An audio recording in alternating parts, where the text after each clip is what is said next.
Good evening.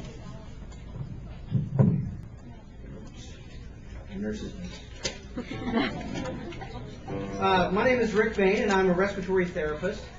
Like Margaret said, I've been in the field for about 17 years. I would not trade a second of it. I believe that to the extent that a human being can love a professional field, I love healthcare. I was born to do healthcare. I'm not a nurse. I am married to a nurse. God help me. My mother-in-law is a nurse. My sister-in-law is a nurse. My cousin-in-law is a nurse. My sister-in-law is a nurse. I live around nurses. And what do I do on my day off? I come and talk to a group of graduating nurses. I'm very happy to do this. I'm very, very happy to be here. Nursing is the way to go. Healthcare today is the way to go. There's no other field out there that we can have as much success in these economic times. I have a lot of friends who work in sales, day trading, finance, and they all tell me the same thing after this recession we're in. Welcome to Applebee's. May I take your order? I know why you decided to go to nursing school, and I was talking to some nurses, and we love to make lists. So we've come up, bear with me, the top 10 reasons to go to nursing school. Number 10, love those 7 a.m. clinicals.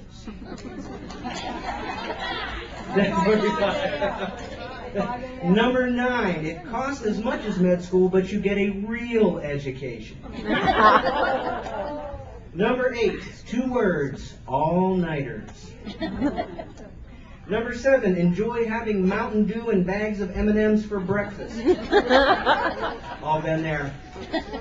Number 6, you enjoy ruining ER for your family and friends by pointing out all the errors. Number 5, you get to pay $200 for a 10-pound NCLEX book from which you will receive a full cardiopulmonary workout as well as an education. Number 4, you get to understand your creative side with care plans and nursing diagnosis. Number 3, understanding doctor's handwriting has always been a dream of yours. Number 2, people think you're smart when you use dirty words disguised as medical words in public. And the number 1 reason, if you can survive nursing school, then you can definitely survive being a nurse. And I do want to congratulate everybody. The hardest part is over. This is not the end of your journey. This is just the beginning. And just deciding to become a nurse speaks volumes of you as a caregiver, as a nurse, as a professional, because giving of yourselves to help a fellow man is probably one of the most noble things that anybody can do. I want to thank you in advance for working on weekends, holidays, kids' ball games, dance recitals. I want to thank you in advance for getting sick, because you're going to catch everything that's floating around out there. Trust me on this one. And I want to thank you in advance for working the long shifts, understaffed, forced doubles. You're going to do all of this. But believe it or not, you are going to love it. You are absolutely going to love what you do. The sky's the limit. I kid you not. Just by getting this far, you have got so many paths that you can take. Nursing, like it was said earlier, pediatrics to geriatrics, oncology, hospice. My wife is an x-ray nurse. An x-ray nurse. That is a pretty sweet gig right there. This is what she does. Hi. Come on, I'll stand beside you while you walk on the treadmill. I'm going to hold your hand while the doctor does this. She loves it. It's one of those nursing gigs that you get it and you marry it and you do it forever. But the patient care part is absolutely wonderful. The things that you do, you're going to meet some of the greatest people. You're going to experience some of the most wonderful experiences. You're going to cry. You're going to laugh. You're just going to be absolutely amazed. Your patients will teach you as much as your nursing instructors have. I promise you that. Don't forget to take action.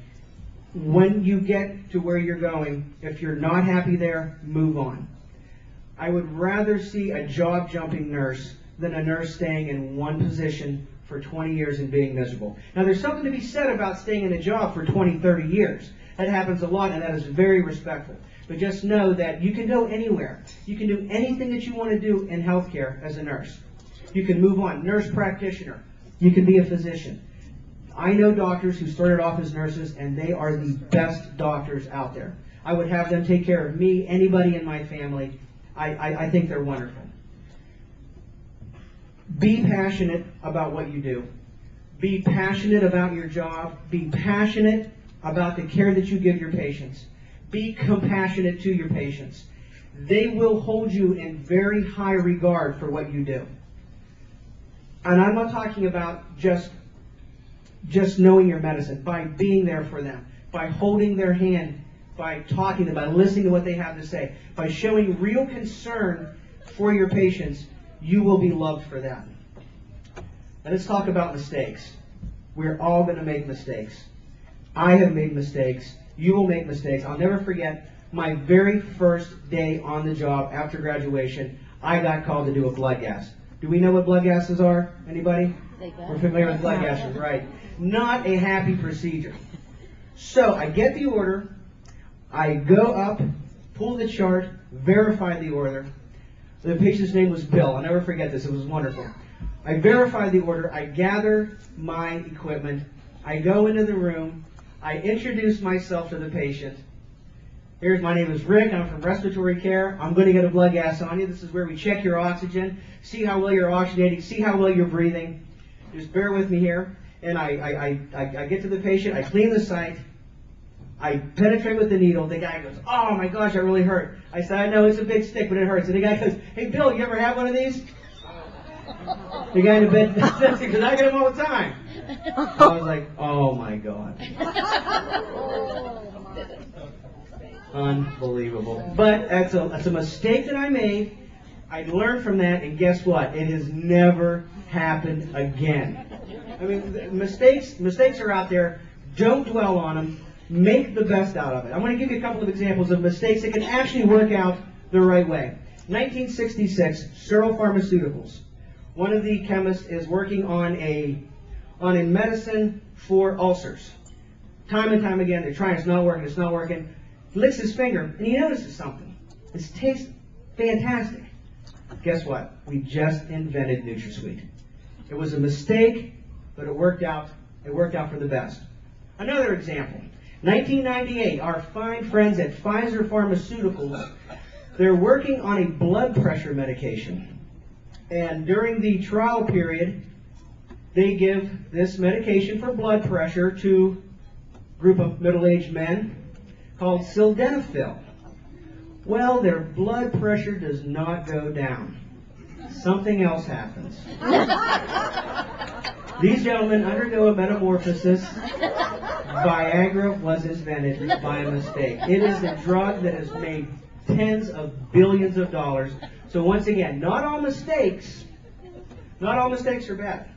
But learn from them. Learn from your mistakes, move on. Every minute you spend dwelling on a mistake is a minute of your life that you're never, ever going to get back.